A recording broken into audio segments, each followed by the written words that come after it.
Pourquoi suivons-nous les règles, même quand elles nous dérangent? Pourquoi change-t-on d'avis pour rentrer dans le moule? Et surtout, sommes-nous vraiment libres de nos choix? Pour explorer ces questions, je reçois Dr Fanny Bauer, spécialiste des mécanismes sociaux et psychologiques qui façonnent nos comportements, souvent à notre insu.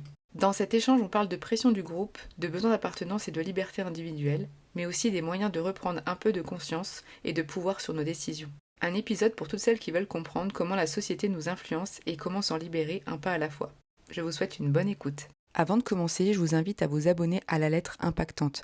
Ce n'est pas juste une newsletter et vous pouvez la recevoir chaque semaine. C'est une source exclusive d'articles, de tests et de résultats sur les innovations qui comptent. C'est l'occasion d'approfondir chaque sujet et de rester à la pointe de l'actualité. Salut Fanny! Bonjour.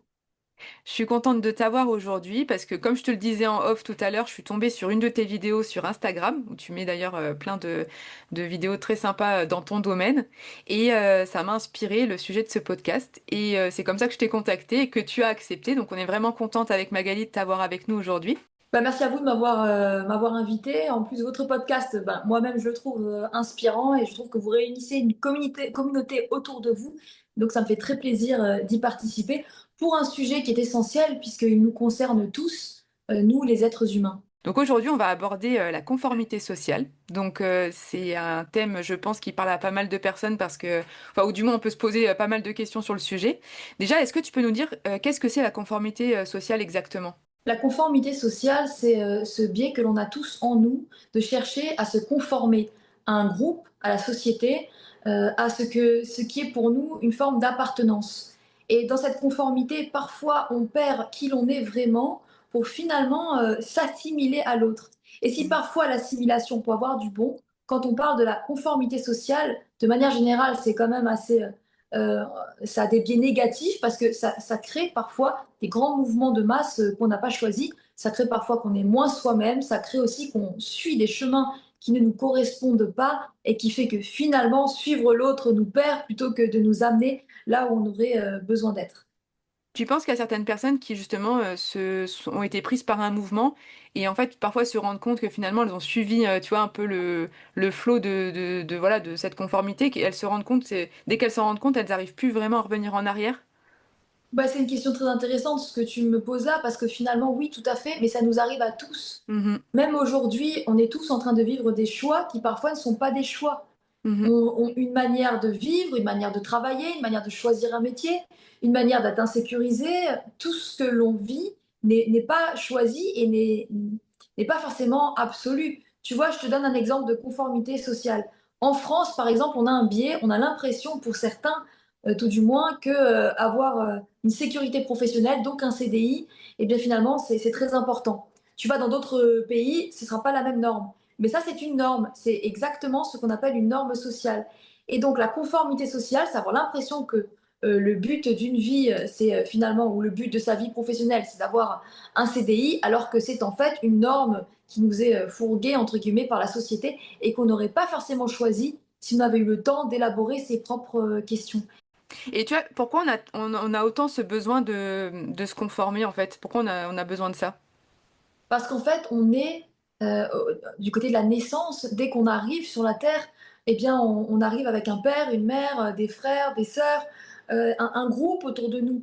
Et on est dans le besoin. Et donc, ceux qui répondent à nos besoins, c'est ces premiers autres, les parents, les tuteurs symboliques.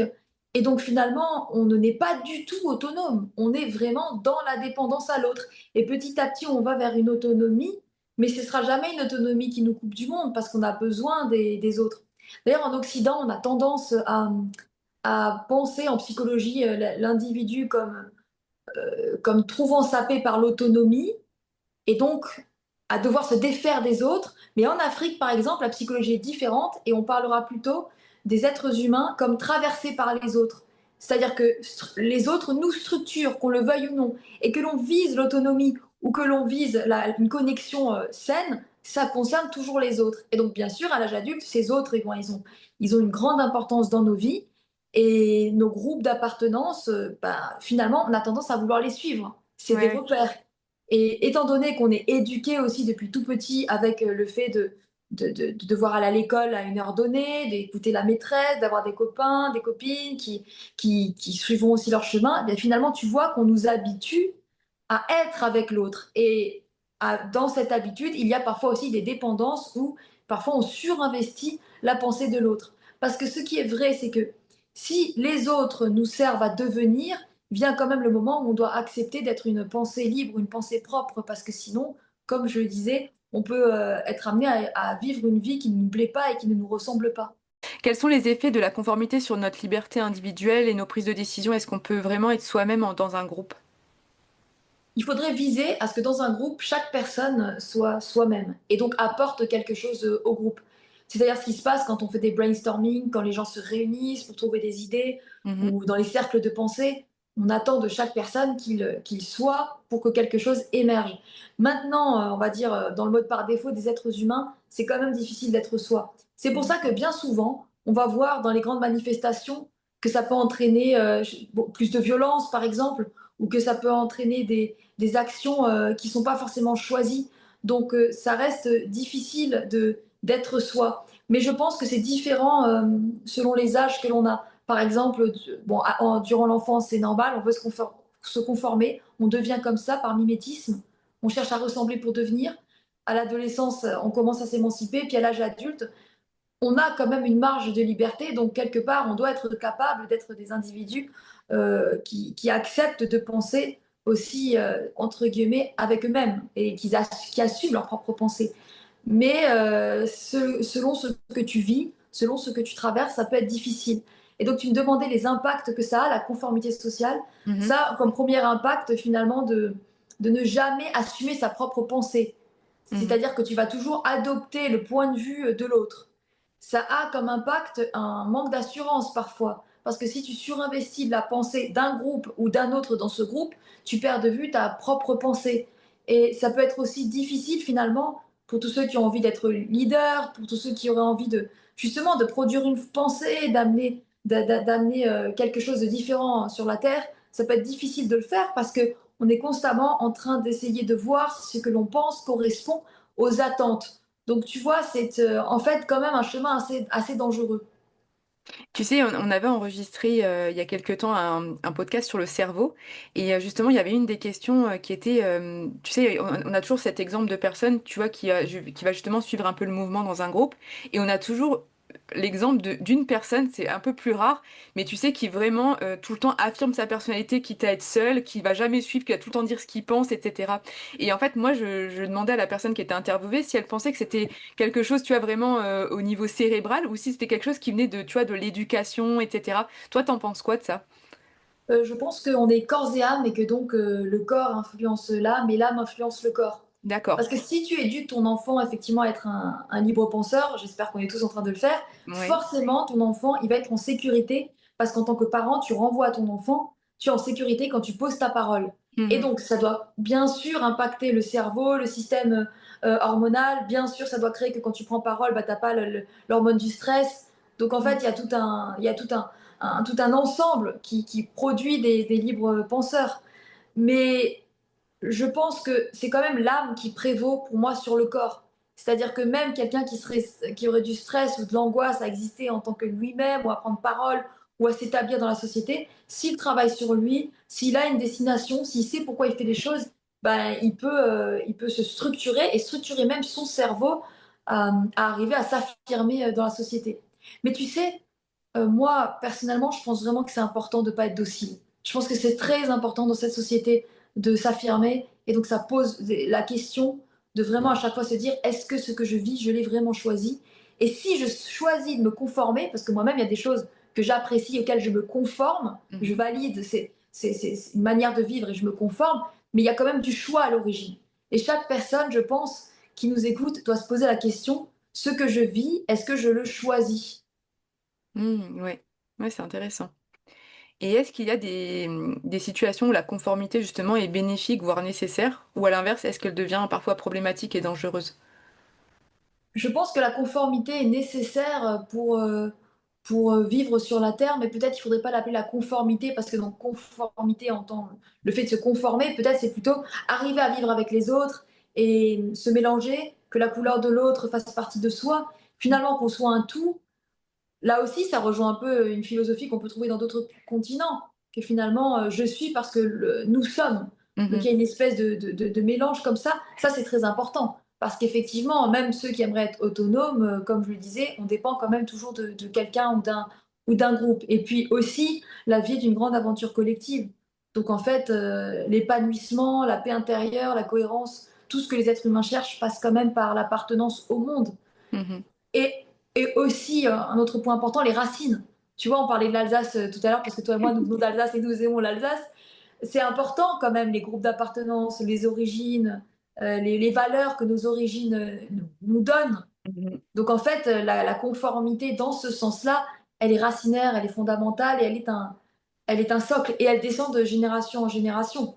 Tu vois, par exemple, moi j'ai des origines italiennes maintenant lointaines, puisque c'était mon grand-père, et c'est toujours en moi et je le transmets à mes enfants. Donc ça, c'est important. Par contre, ce qui, à mon avis, demande quand même qu'on s'émancipe, c'est en fait toutes ces conformités non choisies qui emmènent droit vers l'erreur. Ça, on les trouve souvent dans les, moi je dirais politiquement, parfois tu sais, parfois, on réfléchit pas trop à pourquoi on vit certaines choses, mais il y a des lois qui sont injustes, par exemple. Bah Mhm. ça, il faut arriver à être désobéissant et à transformer les lois, et que les lois un jour soient différentes.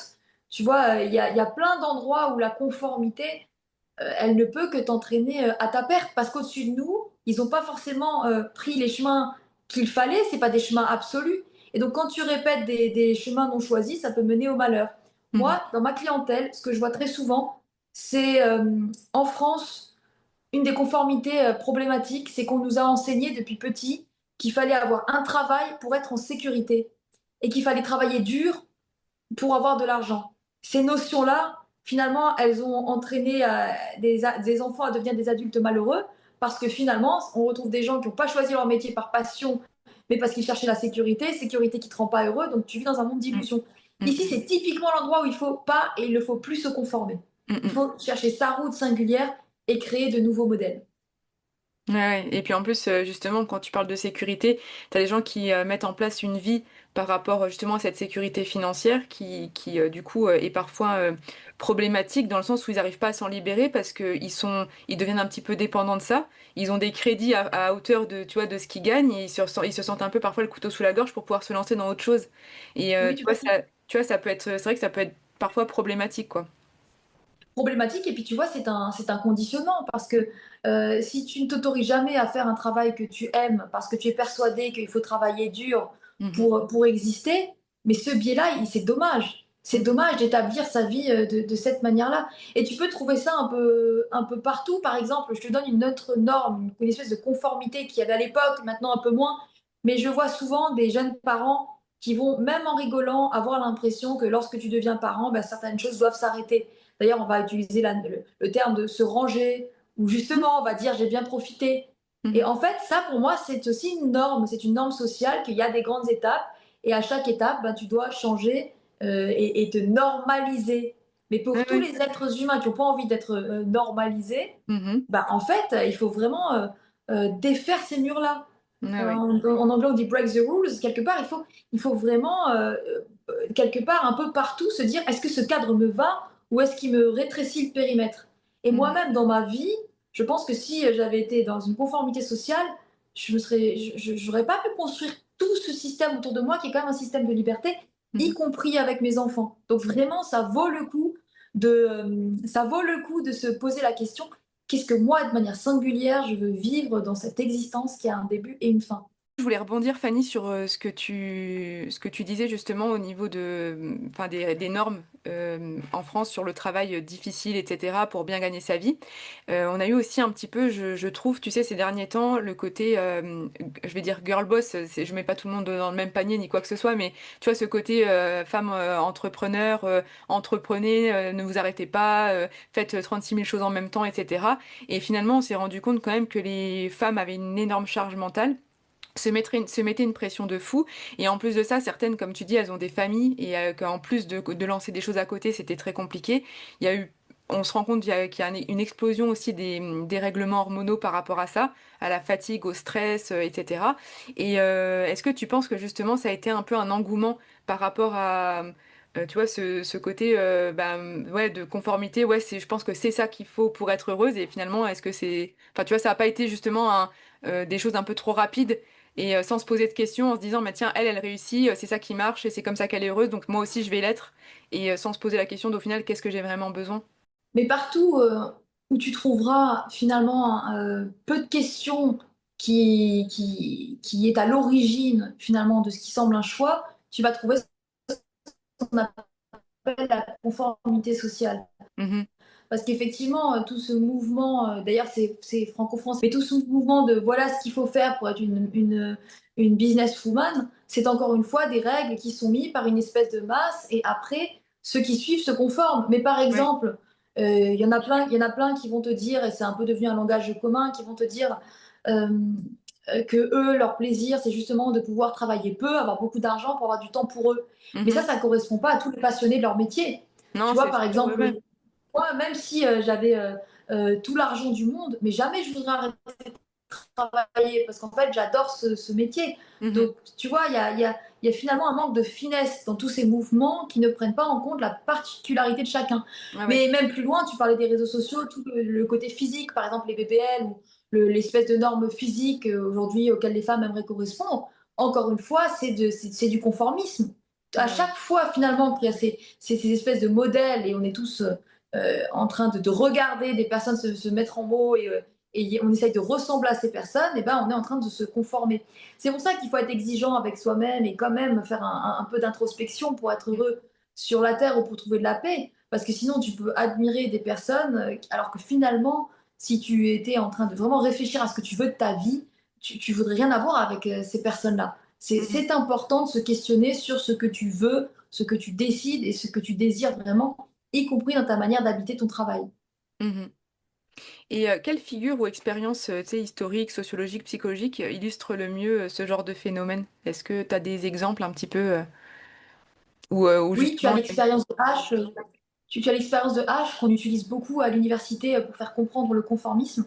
Et cette Mhm, expérience, vous l'avez sans doute tous vu, c'est en fait des personnes qui ont été réunies dans une salle et on ne leur dit pas pourquoi ils sont là. Donc ils savent qu'ils participent à une expérience, mais ils ne savent pas exactement quelle est cette expérience.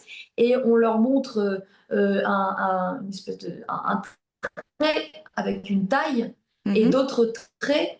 Et il y en a un seul qui a la même taille et il y a une personne qui est un cobaye, entre guillemets, qui ne sait pas de quoi est faite cette expérience, et tous les autres, c'est des acteurs.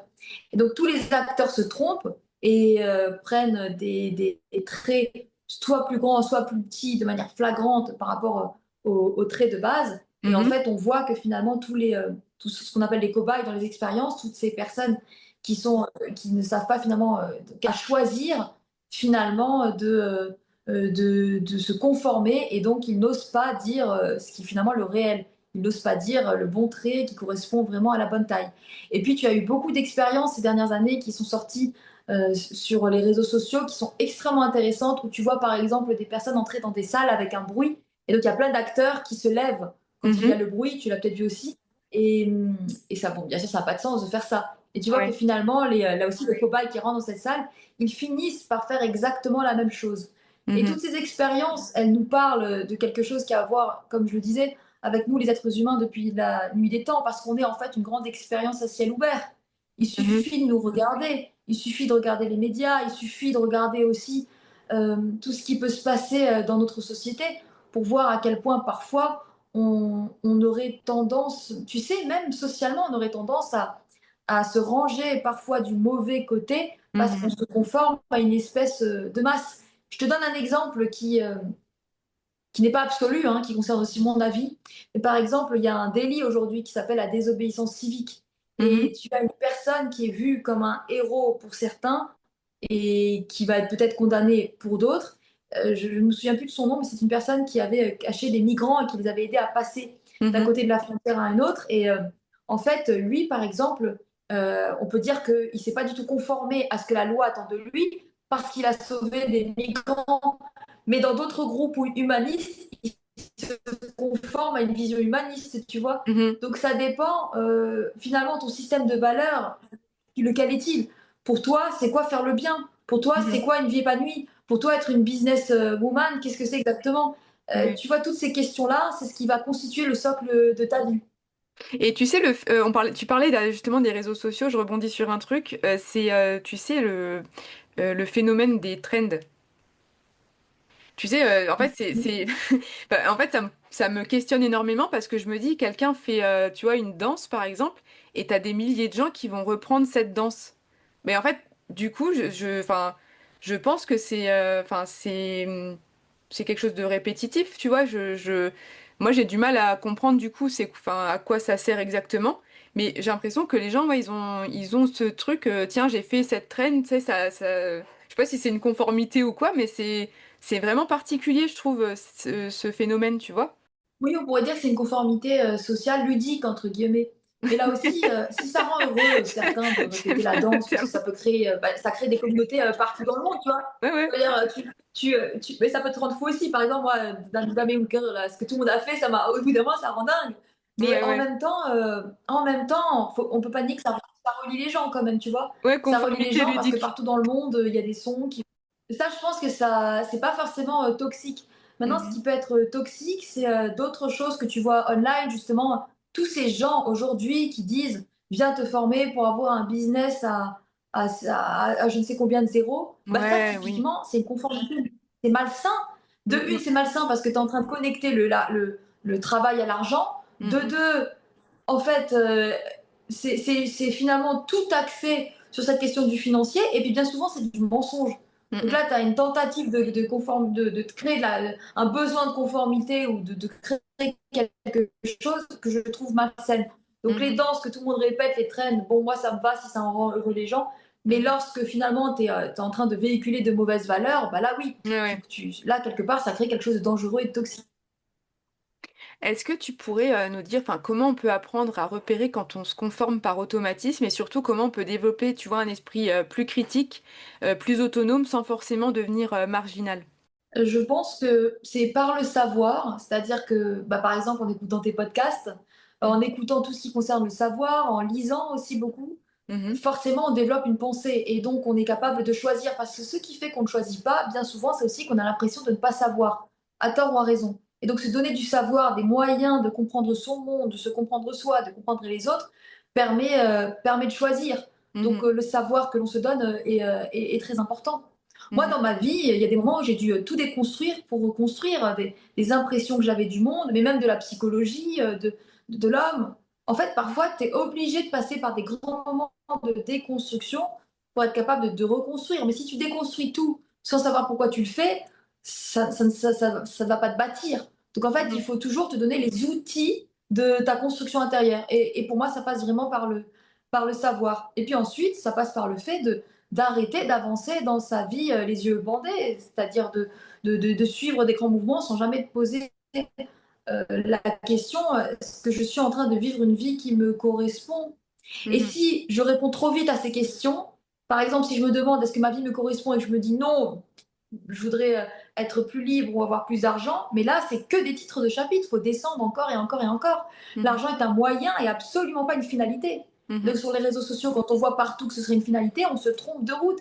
Et ça va encore amener à des adultes malheureux. mhm, Et pour moi, un signal d'alerte de la conformité sociale quand elle est toxique, c'est le bonheur.